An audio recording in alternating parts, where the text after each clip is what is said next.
পুরুলিয়া বরন্তী গ্রামের আদিবাসীদের জীবনযাত্রা।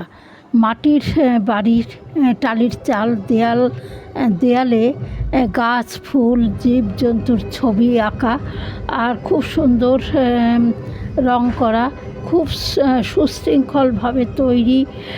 মাঝখান দিয়ে রাস্তার দুই ধারে সারি সারি ঘর বাড়িগুলো তৈরি। পাহাড়ি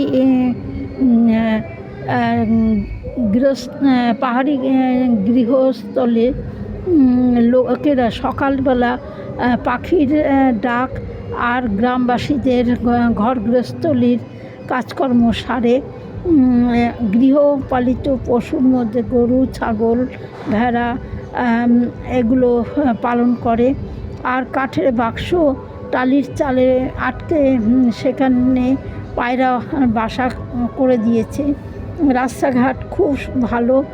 দুটো গরু লাঙল দিয়ে জমিতে এক দাদা জমি চাষ করছে। আর পরিবেশটা খুবই সুন্দর, এক কথায় অপরূপ। সব মানুষ কঠোর পরিশ্রম করে জীবিকা চালায়।